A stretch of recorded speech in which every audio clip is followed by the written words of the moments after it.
Hello everyone, ओम नमः शिवाय। कैसे हो आप सब लोग? आई होप आप सब लोग बहुत अच्छे होंगे। आज है न्यू मून, उसके साथ साथ है ल्यूनर एक्लिप्स। इसका मतलब ये है कि चंद्र ग्रहण है। कहीं ना कहीं अफेक्टेड होंगे आपके पार्टनर बहुत ज़्यादा। उनकी एनर्जीज, उनकी फीलिंग्स बहुत अपसाइड डाउन होंगे, बहुत अफेक्टेड होंगे। आप भी अफेक्टेड होंगे, क्योंकि लव लाइफ रिलेटेड अगर आपको कुछ इशू है, स्पेशली अगर आपको अपने रिलेशनशिप से थर्ड पार्टी रिमूव करनी है, ये जो मून के फेजेस होते हैं, स्पेशली द न्यू मून या फिर जो एक्लिप्स के फेजेस होते हैं, वो बहुत अच्छे होते हैं। तो इसमें आप मैसेज कर सकते हो कि दी मुझे ये करवानी है थर्ड पार्टी रिमूवल, तो उस तरीके से आपकी थर्ड पार्टी रिमूव डेफिनेटली हो जाएगी। देखते हैं आपके पर्सन जिसके बारे में आप सोच रहे हो, जिस व्यक्ति के बारे में आप सोच रहे हो, उनके दिमाग में इस वक्त क्या चल रहा है, उनके दिल दिमाग में इस वक्त क्या चल रहा है, वो क्या फील कर रहे हैं आपके लिए। मोस्टली कर्क राशि, मीन राशि, वृश्चिक राशि वो हो सकता है, या फिर एरीज हो सकता है, मेष राशि हो सकता है, लियो सिंह राशि, धनु राशि हो सकता है, कैंसर, या फिर कर्क राशि जो है वो हो सकती है, कैप्रिकॉर्न, मकर राशि भी बहुत ज़्यादा यहाँ पे दिखाई दे रहा है, वो भी हो सकता है। ठीक है, तो यहाँ पे राशियाँ तो है काफ़ी अच्छी मुझे दिखाई दे रही है। आपकी एनर्जी निकालते हूँ। बैड चॉइसेस बहुत बहुत ज़्यादा गलत कर चुके हो अपने साथ। ठीक है, मैं पहले तो आपका बता देती हूँ कि बहुत ज़्यादा ही गलत आप कर चुके हो खुद के साथ। आपको अगर हो सकता है तो खुद के साथ जो है खराब प्रदर्शन करना, या फिर खुद के साथ जो है तकलीफ खुद को देना, सबसे पहले आपको कम करना है, और वही आपके लिए बहुत सही रहेगा।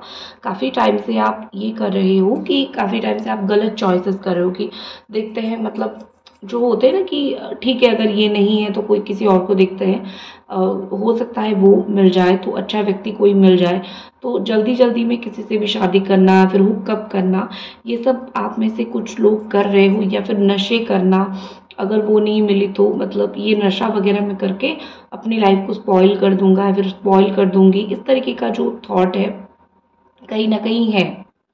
एक चीज़ आप कहीं ना कहीं कर रहे हो कि क्योंकि आप ब्रोकन हो, तो आप ऐसा कर रहे हो कि मैं ब्रोकन हूँ तो मैं डिस्ट्रॉय कर दूंगी सब कुछ, या फिर डिस्ट्रॉय कर दूंगा सब कुछ गुस्से में आके।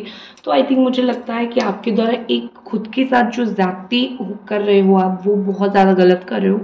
बिल्कुल भी ज़रूरत नहीं है कि आपको खुद के साथ कुछ भी डिस्ट्रक्शन करने की, या फिर खुद के लिए कुछ डिस्ट्रॉय करने की, क्योंकि भगवान ने आपको जो लाइफ दिया है आपको उसको संभाल के रखनी है। कोई और आ रहा है, कोई और जा रहा है, उस वजह से खुद को तकलीफ देना, दिस इज़ नॉट राइट। ये किसी भी एंगल से सही चीज़ नहीं है। तो आपको सिंपली यही चीज़ करनी है कि खुद के साथ आप चीज़ों को अच्छा रखो, खुद के साथ आप लॉयल रहो, खुद के साथ ठीक रहो। किसी और के लिए अपने आप को खराब मत करो, या फिर अपनी इमेज को आपको खराब करने की ज़रूरत नहीं है। और एक चीज़ मुझे कहीं ना कहीं लग रहा है यहाँ पे कि आपके जो पर्सन है, आपके जो, आप खुद के बारे में मैं आपको थोड़ा और जानकारी दे दूँ। आप अपने आप को कहीं ना कहीं बहुत डिस्प्ले कर रहे हो, बहुत ज़्यादा आप खुद, आप उनके पीछे हो, आप बहुत ज़्यादा खुद अपने आप को डिस्प्ले करते हुए ऐसा रख रहे हो कि देखो मैं किस हालत में हूँ। आई थिंक आपको खुद के साथ वो नहीं करना चाहिए। अगर एक व्यक्ति आपको पूछ रहे हैं तो ठीक है, नहीं भी पूछ रहे हैं तो लेट हिम गो, या फिर let the person go, male हो फीमेल हो। लेकिन आपको किसी भी तरीके से कोई डिस्प्ले करना, खुद को दुख, खुद को तकलीफ देना, ये सब करने की बिल्कुल बिल्कुल भी ज़रूरत नहीं है। बिकॉज अगर एक व्यक्ति आपके साथ कुछ गलत करे उसको कर्मा मिलेगा, लेकिन आप खुद के साथ कुछ गलत करने की ज़रूरत नहीं है। और एक चीज़ मुझे लगता है कहीं ना कहीं जो मिलना होता है वो कैसे भी हो वो मिल के रहता है। उसके लिए आप खुद को खराब कर दो, या फिर अपनी एक एंगर साइड दिखा दो, ये बिल्कुल भी सही नहीं है। और बार बार आपने भी एक चीज़ करने की कोशिश की है कि अपने आप को सही प्रूफ करना। ये चीज़ भी आपने बहुत बार किया है कि अपने आप को सही प्रूफ करना, अपने आप को वैलिड प्रूफ करना कि मैं सही हूँ, मैं वैलिड हूँ, मैं सही रास्ते पे हूँ। इस तरीके से जो प्रूव आप कहीं ना कहीं, मुझे लगता है इस तरीके से जो प्रूव आप कर रहे, आपने जो करने की कोशिश की है, वो भी कहीं ना कहीं सही नहीं था। बिकॉज आप जहाँ सही हो वहाँ सही हो, आपको बिल्कुल भी ज़रूरत नहीं है। मैं बोल सकती हूँ कि अपने आप को डिस्प्ले करना या फिर अपने आप को सही दर्शाना। बाकी आते हैं आपके पर्सन की एनर्जी की तरफ। मुझे लगता है कि आपको तोड़ा है तो खुद भी बहुत ज़्यादा टूट चुके हैं, फॉलिंग अपार्ट। लाइफ में काफ़ी कुछ खराब हो रहा है, लाइफ में काफ़ी कुछ नेगेटिविटी, लाइफ में काफ़ी कुछ टेंशन, ये सब उनके लाइफ में चल रहा है, शुरू हो चुका है, या फिर वही चीज़ कंटिन्यूटी के साथ भी हो रहा है।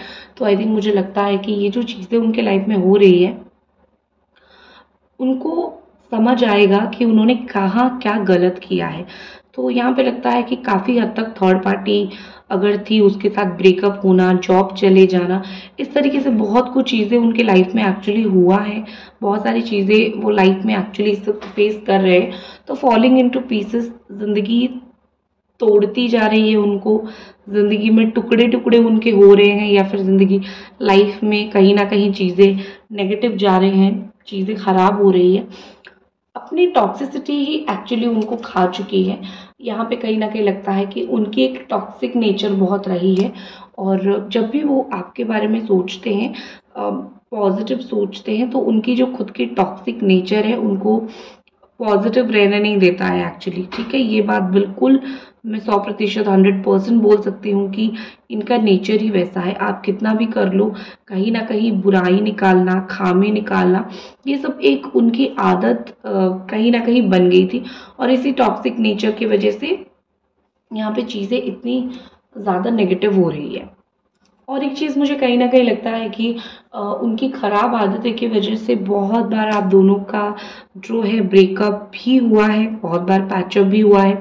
ठीक है, तो वो कहीं ना कहीं सोच रहे हैं कि मुझे तुम्हारी ज़रूरत है, और मैं अपनी जो टॉक्सिसिटी है शायद मैं और ना दिखाऊँ इन फ्यूचर। लेकिन कुछ एक चीज़ है कि उनको गुस्से की प्रॉब्लम है, वो गुस्सा कर लेते हैं, उनको चीज़ें बहुत बुरी लगती है।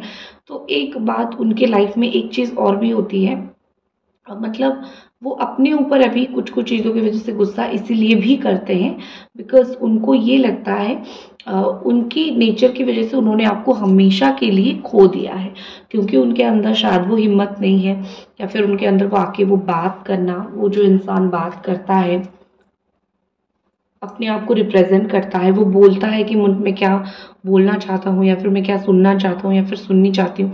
ठीक है, तो ये जो एक नेचर एक इंसान का होता है ना, तो कहीं ना कहीं मुझे लगता है आपके पर्सन का वो जो नेचर है वो खुल के उसको नहीं बता पा रहे हैं, या फिर खुल के वो उसके ऊपर काम नहीं कर पा रहे हैं। ठीक है, तो उनको ये इस चीज़ का भी डर है कि मे बी तुमको मैंने लॉन्ग टर्म के लिए खो दिया है, या फिर जब मन कर रहा था तुम्हारे पास जाता था या फिर जाती थी, तो अब नहीं जा पाऊंगा। ये चीज़ का भी एक डर मुझे उनके अंदर दिख रहा है। और स्पेशली अगर ये कुछ भी थर्ड पार्टी में गए थे, तो आई थिंक थर्ड पार्टी ने भी उनको काफ़ी हद तक वो स्ट्रेस दिया है, या फिर काफ़ी हद तक वो परेशान किया है, जिस चीज़ की वजह से वो काफ़ी हद तक टूट चुके हैं कि थर्ड पार्टी को बिलीव करके आ गई और थर्ड पार्टी ने मुझे काफ़ी हद तक धोखा दे दिया। ठीक है, ये सब चीज़ें एक्चुअली उनके लाइफ में हो रही है। एक और चीज़ मुझे कहीं ना कहीं लगता है कि यहाँ पे है सेटिंग द रिकॉर्ड स्ट्रेट। तो हो सकता है कि सोशल मीडिया, फ़ोन वगैरह पे आपके बारे में बहुत ज़्यादा जानकारी लेने की, बहुत ज़्यादा ही इंफॉर्मेशन कलेक्ट करने की कोशिश करें, या फिर इस वक्त आप दोनों इतने डिस्टेंस में ज़रूर हो जहाँ पे वो सोशल मीडिया पे ही आपको देखते हैं, या फिर सोशल मीडिया पे ही आपको ढूंढते हैं, उनके वश में नहीं है कि आप डायरेक्टली जाके, मतलब वो डायरेक्टली आपको कांटेक्ट करें, उनको डर भी है इस चीज़ का। तो वो जो भी आपके लिए देखते हैं, जो भी आपसे जुड़ी हुई बातें उनको पता चलती है through social media, through the friends. तो मुझे लगता है यहाँ पे कि आपके बारे में वही सोशल मीडिया वगैरह से जानने की काफ़ी हद तक वो कोशिश करेंगे। और एक है कि एक स्पाई की तरह मुझे उनकी एक्शंस दिख रहे हैं कि जैसे छुपाना बहुत ज़्यादा है, लेकिन चीज़ें बहुत सारी नहीं छुपा पा रहे हैं।